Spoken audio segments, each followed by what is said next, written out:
Hello everyone, welcome back to the channel. So, today we are looking at my Genie model H4000A again, and today we are going to be doing a full review of this opener. So, before we start, I just want to let you guys know that, well, I tried a lot of stuff with this rail. I'm not sure what actually solved the problem, but it actually sounds pretty good now. You'll hear it when I run it. It's a little bit rough when it first starts, but after it gets going, after maybe a second or so, then it gets really quiet, and it's quiet from there.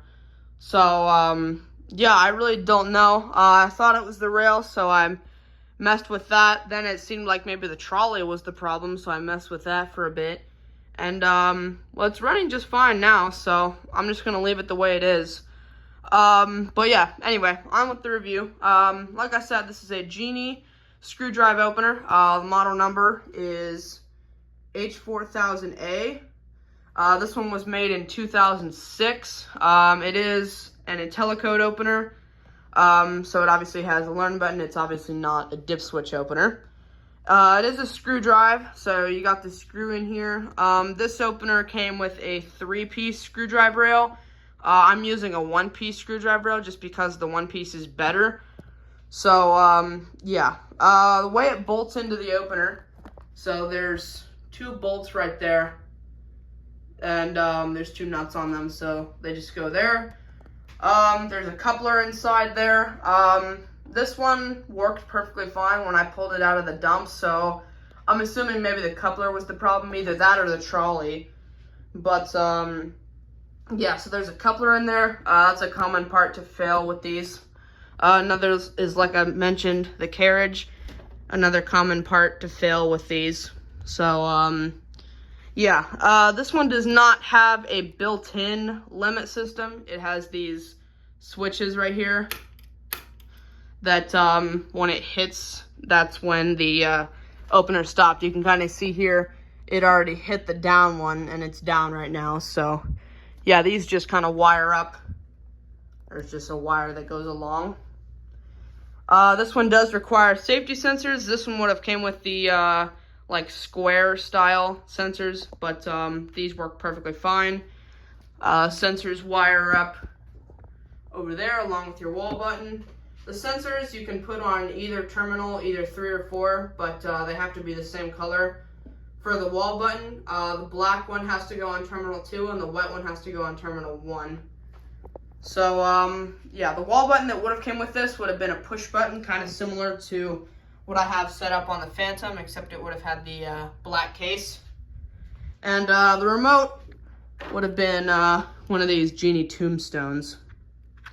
So, yeah, let's go ahead and use the remote to run this up. You'll hear what I'm talking about with the rail, but it might sound a little rough at first, but it actually sounds pretty good after a second. So, yeah, here we go.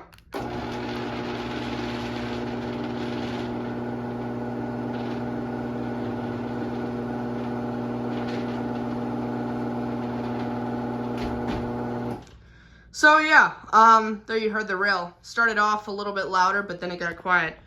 So, yeah, obviously the motor in this thing is pretty quiet. This one obviously does not have a clutch on it. It's just the RPM wheel inside. So yeah, we'll go ahead and run this back down. Come over here. And on the way down, it sounds good.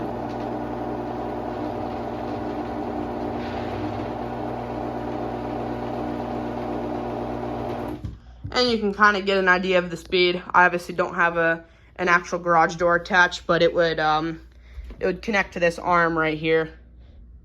So, yeah.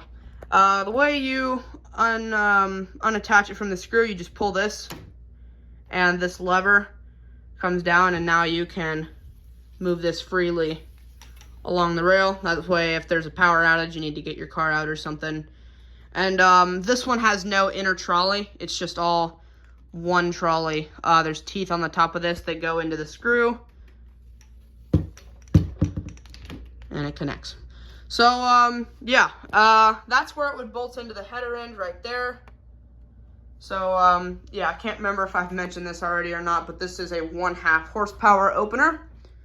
To get the light lens off, there's just 2 screws on each side there. And then it just kind of falls off. The case, there's 4 screws, 1 on each side. And then there's 2 on the bottom that come off. So, yeah, let's go ahead and give this another run. We'll give it a run with the wall button. And here we go.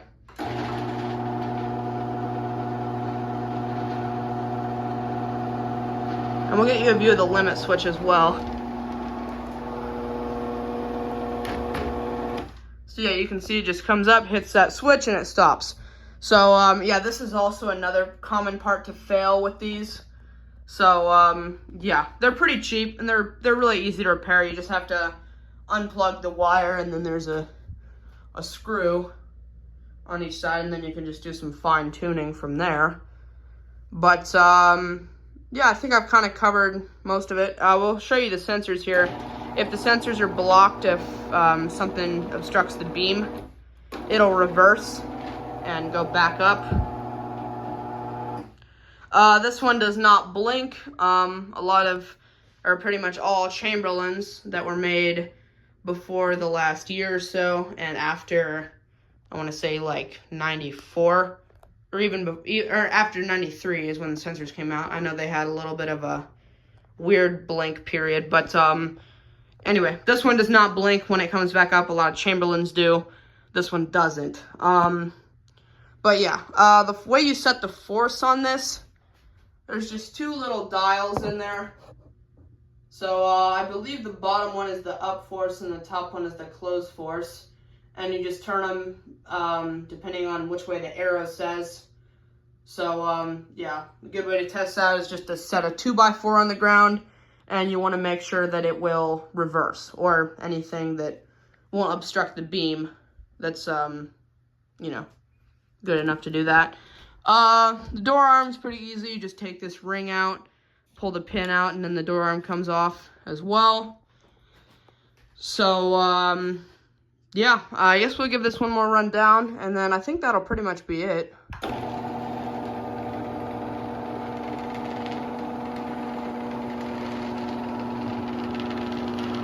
There's the screw in there. So yeah, also with the screw, it's a good idea to lube this up every now and then. The stuff that I use is, well actually, here I have another thing of it over here. This white lithium grease by Lucas Oil. It's good stuff.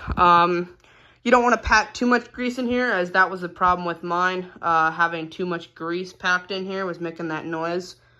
But you don't want to have lack of grease on this thing either. So yeah, I think that's pretty much it. I guess we can give it one more run. Here we go.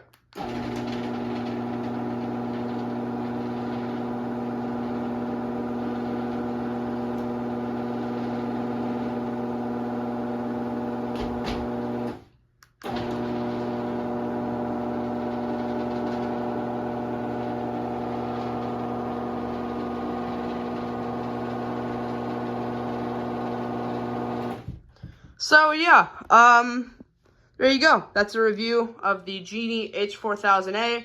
Pretty good machine. You know, some of these are a bit louder, but if you do, you know, regular maintenance on them, they can be really quiet. Obviously, it's a double light system, so you get a lot of light, and they're very durable, as screw drives are probably the most durable kind of opener. But yeah, there you go. That's pretty much it. So thank you guys so much for watching. Comment, like, and subscribe, and I'll see you in the next one. Peace.